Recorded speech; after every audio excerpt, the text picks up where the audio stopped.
For the past several years, I've been making a concerted effort to live a especially sort of, conscious, present, spiritual path, and doing yoga and meditation and retreats and that sort of thing. And now when I hear people talk about, spiritual stuff, I kind of cringe. It's like I feel like there's this spiritual thing that's like separate, separate from this, this special dimension. And at first it was really great, because I was meditating 10 hours in a weekend, and I could tell everybody how cool it was, and how special and unique I felt, practicing this special spiritual life. And now I listen to what you say and other people say, and I just want to hear about how I'm no one. And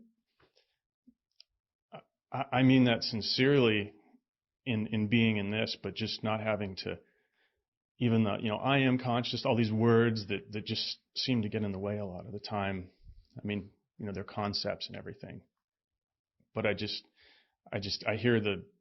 feel the sweetness of really not having to be this special, unique, spiritual person on top of being a regular person. It's like this, double-decker sandwich that I got to carry around, and it's getting stale, and I don't know. I don't know if there's a question in there, but I know maybe you could speak to that. Thank you. Yes. Okay. Thanks. Well, you overdid it a little bit with your spiritual practice.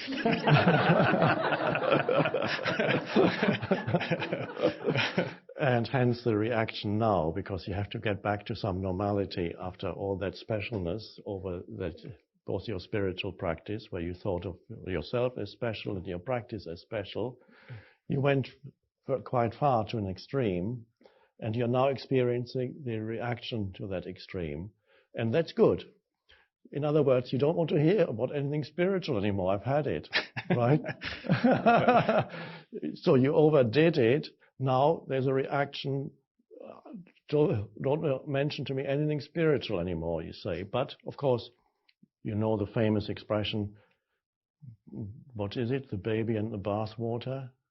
Don't throw out your baby with the bath water. Well, it's it's all spiritual. So it's all spiritual. That it's so separate. So now, first you went to that extreme. Now you go to an extreme of reaction, and eventually you end up in the middle, where every moment is spiritual as it is. There's nothing special. Spirit is not separate from daily existence. So that's when we say spiritual, we are not referring to some realm out there that is to be achieved at some point, where you become more special than you are now. It's not going to happen. It's here and now.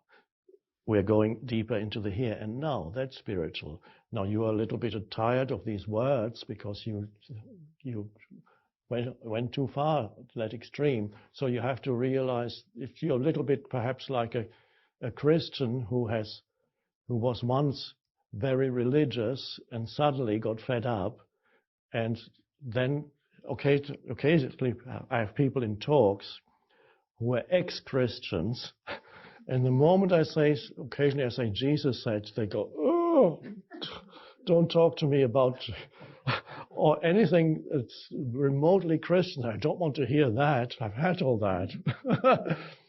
So they don't realize, because of that, of course, they had a somewhat distorted view of what the whole thing was about. So they didn't, but they can't stand the terms anymore. And that's fine. It's a phase. You'll come through that. Maybe it's happening already. It's the ordinariness. Spiritual means the more spiritual you are, the more ordinary you are, the more non-special you are. And again, for the ego, that means, okay, I have to become more non-special.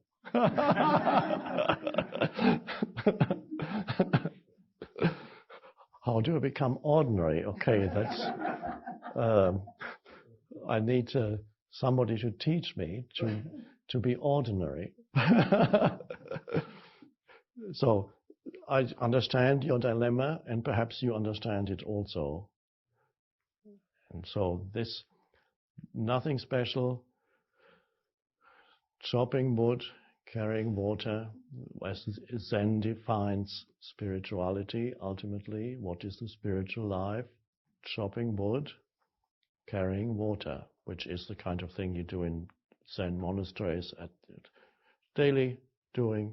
In my case, it's buying some food in the store, going to have a cup of coffee, taking the dog for a walk in the forest, listening to the BBC World News,